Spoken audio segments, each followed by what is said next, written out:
Okay, I love you. Bye. Okay, I love you. Bye. Have a great episode. Thank you. You guys are so cute. Shut up. Love it. All right, I'm gonna go watch anime really loudly. Okay, so fun. I'm gonna wait to start until after you close the door. Yeah, okay.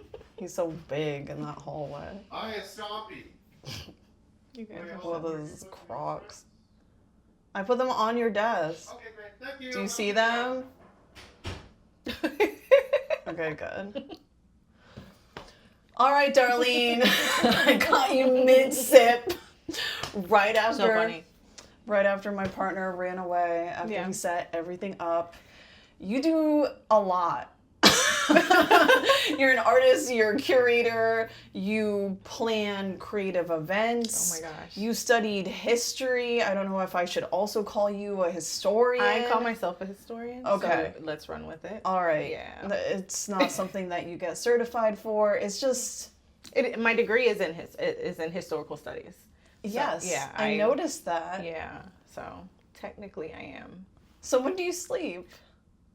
I'm not sure yet. You're also a mother. I'm not sure yet. I'm still figuring out what sleep is and what that looks like. It'll happen sometime, That's in the the most cliched question. Yeah.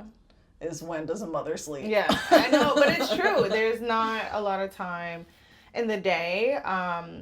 People are always asking me if I'm going to make it to certain places or certain things, and I have to say, maybe every single time.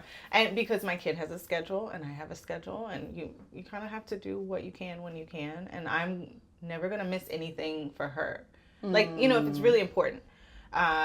If it's something that she really, would love to see me at, I'm going to miss whatever is on the plate for me to be there for her. What would a 4-year-old miss you at? Oh my gosh. So she's been in gymnastics for 3 years. Oh.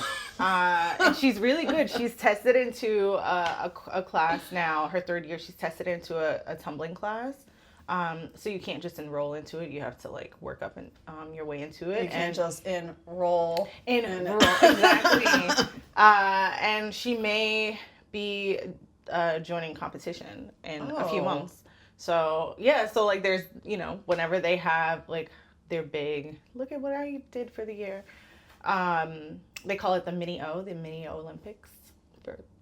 Because they're tiny. They're tiny and they get a medal and they show off their things. Or I don't know, she has school talent shows and they do pageants and things like that. Her school also does pageants. Yeah, like holiday pageants where they're singing and performing. I thought you meant beauty pageants. No, I don't really want to take that route. Yes, no, not that young. Not that young. But yeah, just anything where she's, showcasing who she is. Yeah. Her school has also had fashion shows where the theme was, what do you want to be when you grow up? Mm-hmm. And she dressed up as an astronaut last year. So things like that. It's wherever. Wait, did you make the costume? I did not make it. Which I would have if I had the time, but no, we just bought it. And with the help, she had gotten a helmet from what is the museum? I'm forgetting the name of it. Children's Museum, Brooklyn Museum. Intrepid. Oh! We got, I'm wait, no, it's I never would have guessed that one. I know, it's so random, but they had an exhibition where they were showcasing the first United States sponsored spaceship, and it was watching everything having to do with the first Apollos and all of these the very first spaceship was spacesuit was there ever made on display. Speaking of sponsor, before I forget, so we're drinking coffee. It's delicious. There's a little bit of cheating going on with some bodega stuff. Or not bodega, fancier than that. But what I'm drinking pure, straight up, is fresh roasted coffee, pumpkin spice, apple crumb cake, and pecan pie. Gonna leave those there. I'm gonna take them with me. Yes, you're getting a whole bag. When I leave, I'm taking them with me. So you have the mixed stuff. I have the mixed stuff with whatever you brought, and then some of this. Yeah.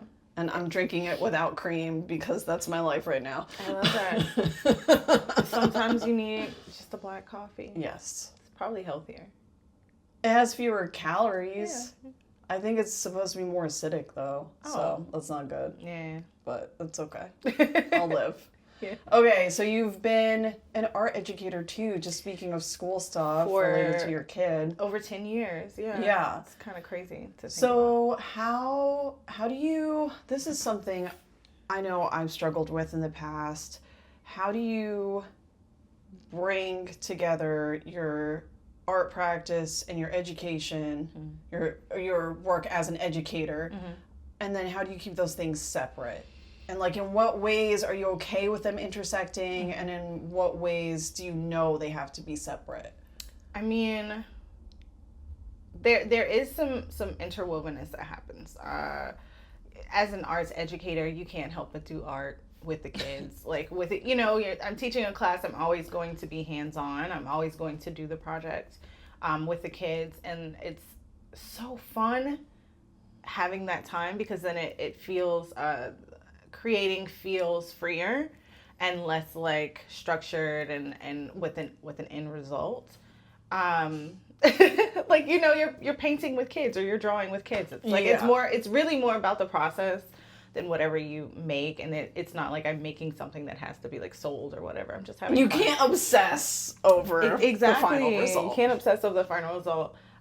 So I enjoy like having that time to create freer, and you know, as a artist, as a creative, it's easy to, you know, we have this end goal where we still want people to see our work and or buy the work. Yeah. And so to be able to create with students, and even if I'm teaching an adult class, sometimes I do, and just being able to freely create.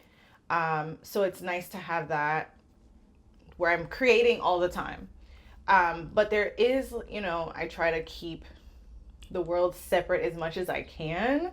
But I do invite people, I invite parents, I invite, you know, to see my work when it's showing in galleries or in residencies and things like that.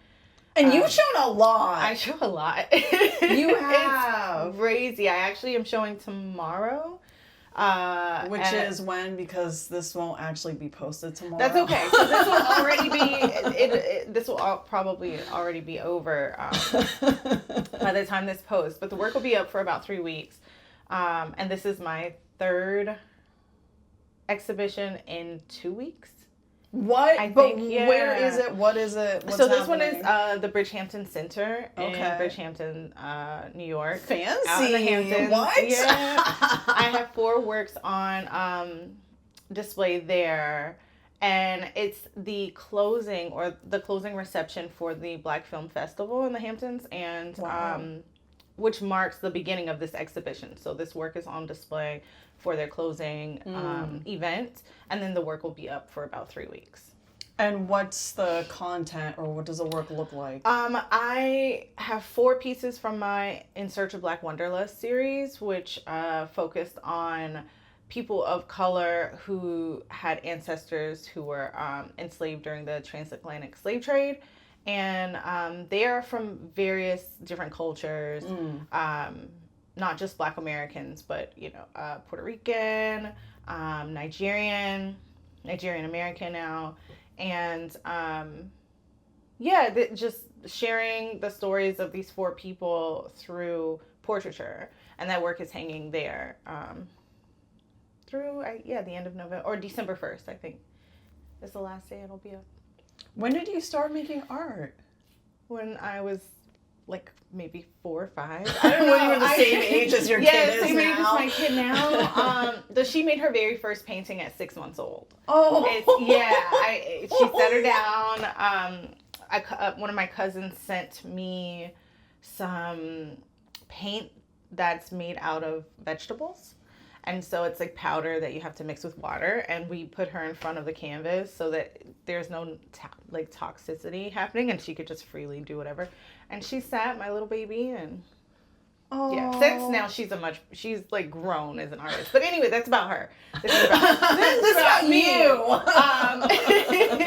Back to me. Okay, but I've been creating for a very long time. I started creating like just freely fun, drawing things on the bus, drawing people I saw, never taking it seriously until about 2011, 2012. I had a sister who passed away. Oh my God, I'm sorry. Thank you.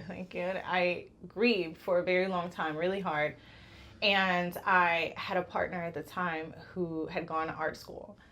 And he was like, here are my paints, here's some brushes, paint your feelings. And it was extremely therapeutic, and I loved it. Like, I created, I don't even know how many works of art at that time. Many people now own those pieces, but I gifted them away. But then I had people asking me if I would sell work, like if I would make things that they could purchase. So I was like, oh, I can actually make money. I can really make money doing this. Growing up as a kid, I was always told you couldn't make money. Right. So I never pursued it. And then I had to be about 23 or 24. And I was like, oh, I can make money now. People they're asking me if I will make this work. So then I started on this journey trying to figure out what type of artist I wanted to be. And I want to back up a little bit. So when you were drawing during that grieving process, and I also understand grief doesn't ever really end. Yeah, no, it just changes Absolutely. in some ways, or your relationship to it changes. Were you drawing your sister, or were things less literal than that? They were definitely less literal and super abstract. Very much just my feelings. They were just fluid strokes of how I felt, just getting the feelings out. And I did that for maybe about a year of just whenever I felt, instead of holding it in, I would just sit down and just go. And I didn't know materials the same way that I know now. I am self-taught, which people are always surprised to hear when they see my work. Especially your graphite drawings. Yeah, thank you. It's just sitting and learning the materials in my own time. And teaching those classes is a great opportunity for me to practice new materials. I'm having to teach other people different things, so then I have to teach myself. But yeah, they were just really my emotions. I was painting what I felt. And then I realized I really wanted to paint people. Yeah.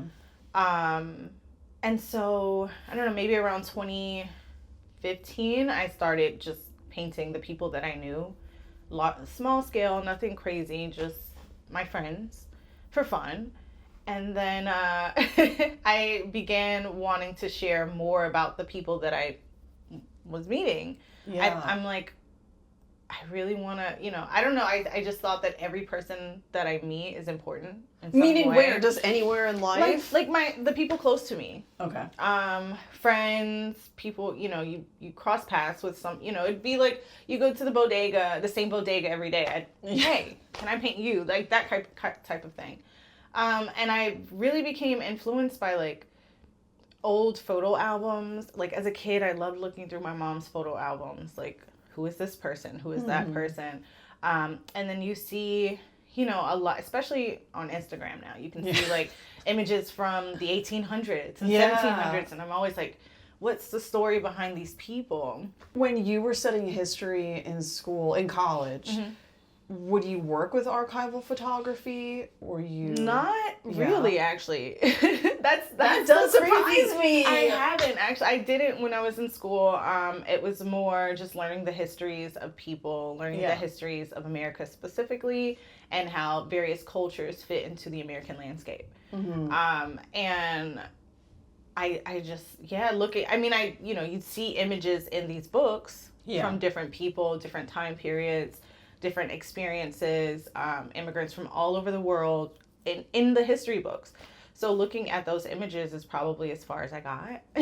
But they definitely influenced me to want to tell the stories of the people around me.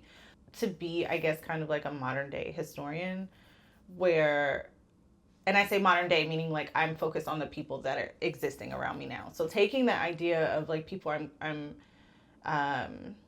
meeting every day, spending time with on a daily, or just passing, or had a great conversation with. I sat down at a restaurant and this person just really intrigues me. I need to know more about them. Why are they important? Why did they cross my path? You know, so I want to tell those stories the way that the history books told them about the people in the photos. And sometimes in those photos, you only get like, this is a person who lived in 1912 and they might have been a worker and this, you know, no this real industry, story. no real story. And so I wanted to share like real stories about people today and where they came from and who they came from. And just started developing my practice from there, fusing my academic like career of history into art and using the things that I learned, like how to search for primary sources, how to, you know, like how to legitimize the work, how to use various archives, how to differentiate between fact and opinion. You must have been a good student. I graduated Magna Cum Laude. Yeah, I saw that. Yeah. And I would have been like, 1B, man. 1B. No. Yeah. 1B messed me up. But whatever. Cool. Was it a math class? No, I actually did. So I have a great story about the math. I took a math and art class. What? Which taught me about the what is it? The Fibonacci sequence and the law of it's like why all art is beautiful. I was just talking about this the other day. Okay. Or why certain art pieces or certain architecture is beautiful. It's like the I would literally. This will be a footnote. Yeah, this will be on the screen. I was just talking about this last week, but I started using it within my work, like mapping it out, like the mathematical dimensions before I actually put the portraits on the canvas. Your math class was about this? Yeah, it was like how art is infused in like, or how math is used to make art. What? Yeah.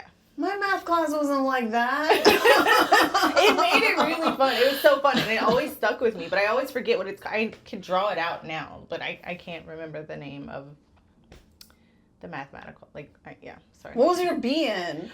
That was, believe it or not, it was the history of sex in like Greek and Roman times or something like that. And I was just like, it wasn't what I thought it was going to be. The class wasn't what I thought it was going to be. I thought it was going to be more art-based, and it was heavy in the literature of the time.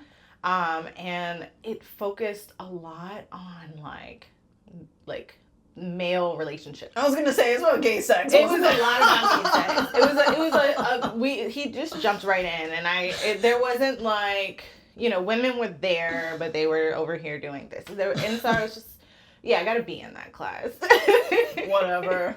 I was like, and I was really hurt too. Sorry, I was really, really hurt. I was like, gosh, but I struggled like to talk about it. Not that, you know, to talk about it. That was your trauma. Well, because I thought it was going to be more about the art of the time, and it was very much about like laws and how they were represented within certain literature and the politics of the time and how. Who designed this class? This was an undergrad class? What? Yeah.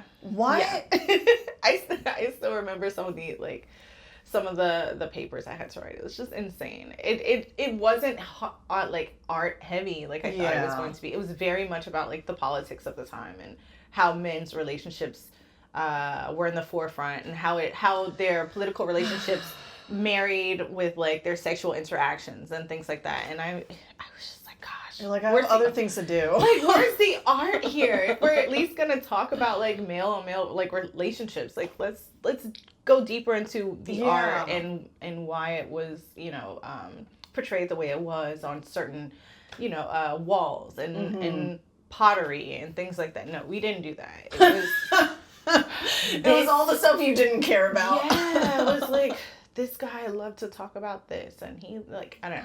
Yeah. So the historical training Yeah. and the art making, I can see how those dovetailed, and you became a curator, which is how I know you through Yeah. Ankhlave Arts Alliance, Shout out Dario Ankhlave Moore's. Arts Alliance. Yes, shout out Dario Moore's organization, a nonprofit here in New York City.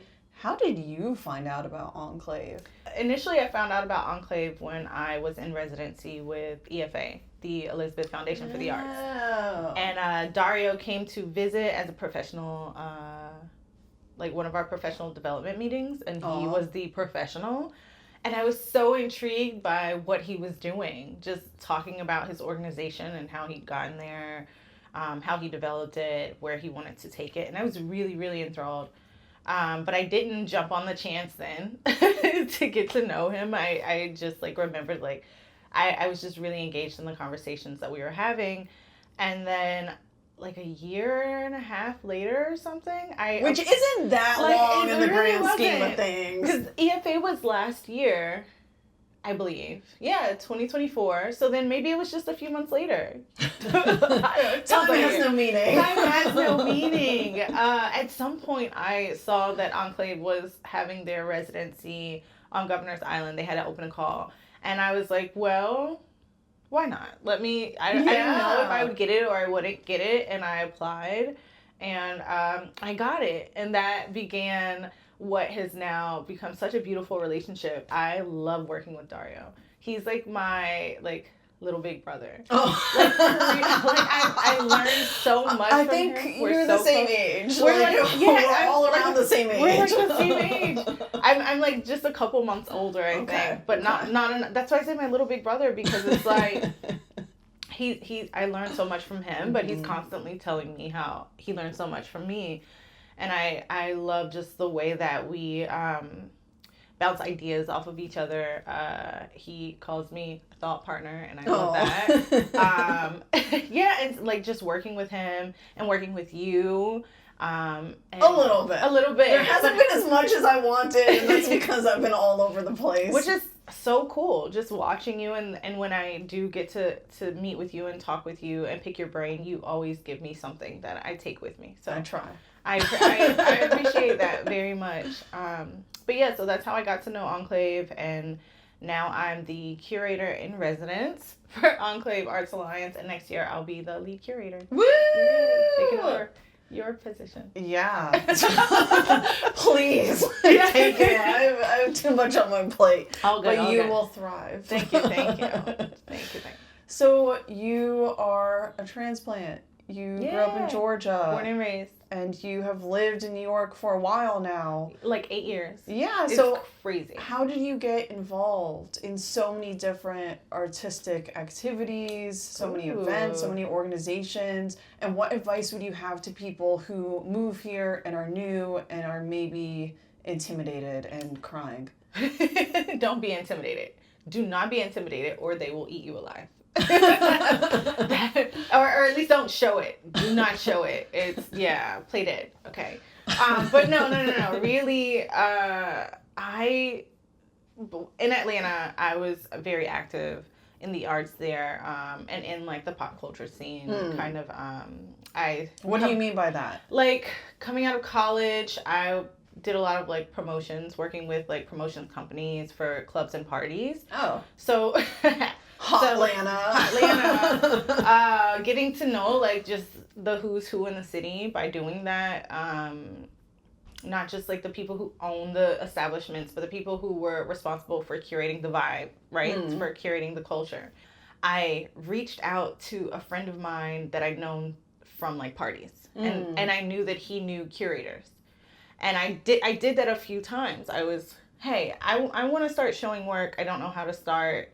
Can you introduce me to people? And that's how I started like meeting more and more people in the arts scene. Yeah. There. And then when I decided to move here, I did my research. Back to that history degree. Back to the history degree. I did my research. I looked at things like income and where certain people were living who were within a certain economic bracket, to make sure it was something I could do. Because it's expensive. Because it is very expensive. And YouTube was amazing.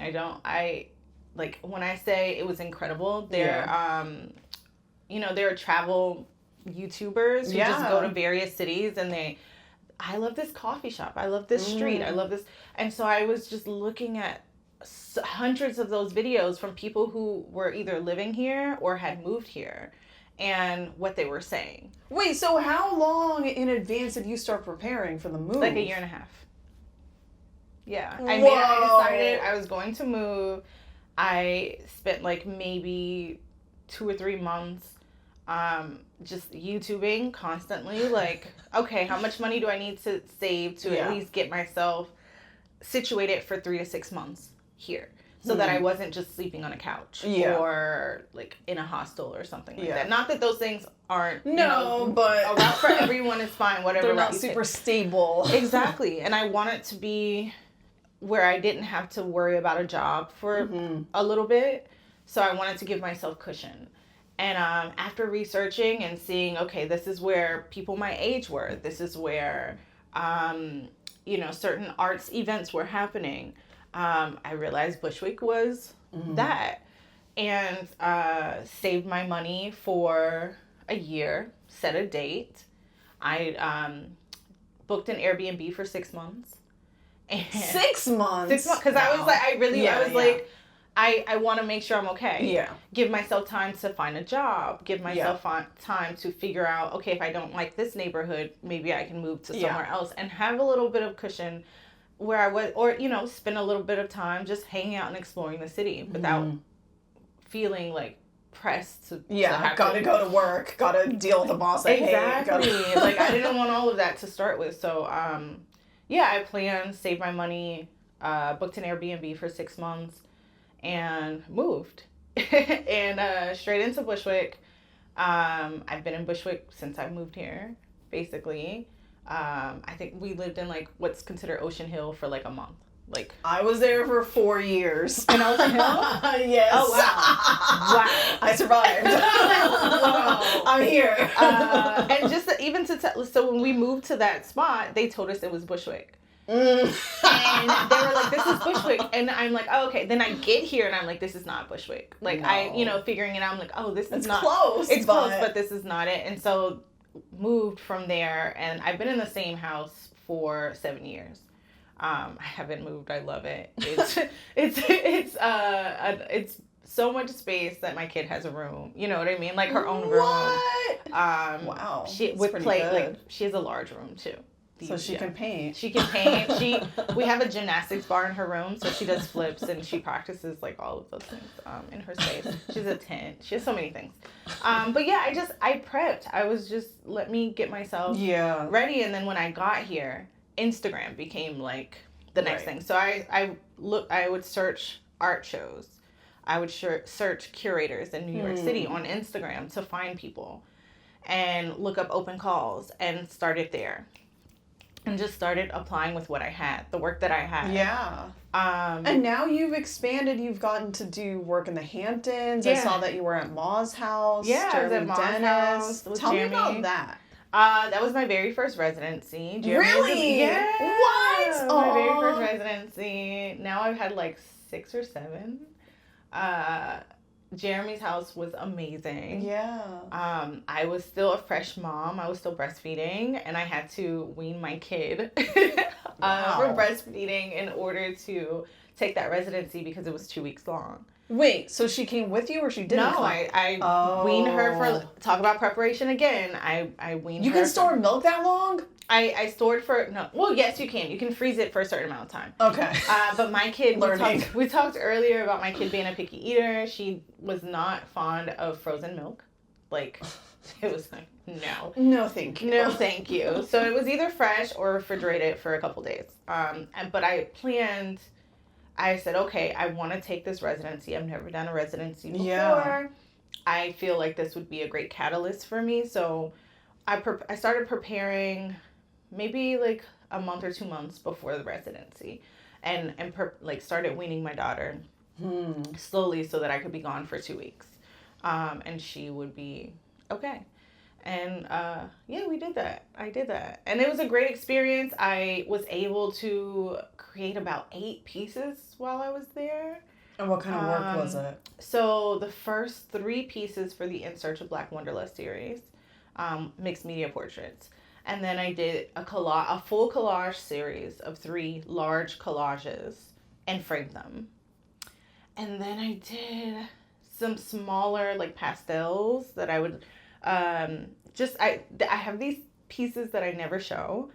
But they're why? Yeah, I don't know. Maybe someday in the future it'll be, this is some work I've done that no one's ever seen kind of thing. But I have still lives paintings and like drawings of just like maybe I'm at the beach or maybe I'm sitting in a coffee shop and there's a flower vase in front of me and I just draw these things. You don't like them, or to you No, I they're love just them. process? Okay. I just they're for fun. They're for me right now. And because my current work focuses more on other people. Yeah. And their stories and their life and their world, I keep the other pieces just, they're for me to create freely. And at some other point in time when I'm like, I just want to change now, maybe I'll show them and start doing something different. But they're more for me. But I created maybe like 3 or 4 of those while I was there too. So I made a large body of work in 2 weeks. I like used that time. I was like, I'm gonna be away from my kid. I'm gonna be away from the city.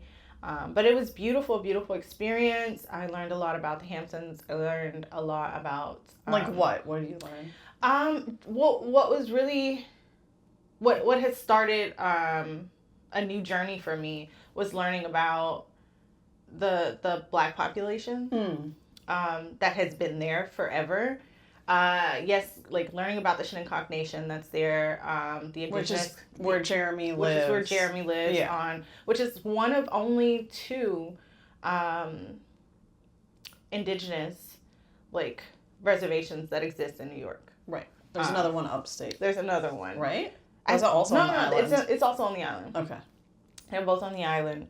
But I got to learn about them, of course, but learn about, what happened with the history of the Black people who came over during slavery, who stayed, or those who migrated there in the 30s and 40s during the Great Migration, and why. So learning about their culture and those people who somehow still connect to me and my work, learning about others and learning about the history of how Black history and American history coincide. Yeah. You hear so much about the Hamptons and the flashiness and the celebrities and the money, but there is a very strong work culture there too. They're the people who do the serving. They're the people who are running the grocery stores, running the cafes, and they are not, Hollywood people. Right. So I've become really enthralled with learning about their stories and their heritage, and it's prompted me to go back. I've been to the Hamptons now maybe about 5 times. Like staying out there, or staying and like showing work and just experience like different things. It keeps pulling me back. So who knows? If you're in the Hamptons, you want a historian and an artist curator. How do you feel like it's different out there than in Brooklyn and in Queens and Manhattan? It's slower. Yeah. It's definitely slower. And I love that because it reminds me of the South, honestly. Everyone has cars and trucks and yeah, there are no tall buildings. It's really, really chill. On the water, so nice, just like really peaceful out there. Not all the time, not every season. Right, summer is popping. Summer is popping out there, but if you go, in the spring or the fall, oh God, I'm sharing the like the secrets. I'm sharing the Don't secrets. Don't go in those seasons. She definitely didn't mention. No, I did not say that the fall is the best time to go. Yeah, it's slower for sure. Even when people are out there, it's still slower than the city. Quieter. What is really cool is that there's a huge arts community. Lots of museums and galleries and that just show amazing work from artists who live there and artists from the city as well. They're pulling people out. They want to show more work from artists in the city, so that's pretty cool. Yeah, I've had really just pleasant experiences being out there. That's good. Yeah, there's some weird every once in a while, but there's some very Trumpy parts. There's some very Trumpy parts. There's some people who look like you shouldn't be here, or you like, why are you here? Kind of thing. But no one's ever like outright disrespected me or made me feel uncomfortable in that way. I feel like it's just like everywhere else in America. Yeah. Where it feels like everywhere else, except there's a lot of money and a lot of rich people. And you can see it in the homes and the way that the homes look. Not that they're large, like you can go down south and see large homes, but they're very like high manicured like hedges, and their homes sit very nicely on the beach. Just things you probably wouldn't see everywhere, with like a huge gate around it, you know, and wait staff coming in and out and things like that. But other than that, it's really peaceful. Yeah. Yeah. Okay. We're going to start wrapping things up. Okay. And the word peace made me think of how we're wrapping up this year. Yeah. People are starting to reflect on this year, starting to think about 2026. And I'm curious where you are with those kinds of things, like how you felt about this year, and what are some of your hopes and dreams for next year, or at least plans. This year was both crappy and amazing at the same time. I spent like 6.5 months on Governor's Island, and that was amazing. It was just an experience I'm so grateful for. But then, you know, there's crappy stuff that happens in life. I'm still really grateful. I mean, just for everything this year. And going into next year, I'm hopeful just in general.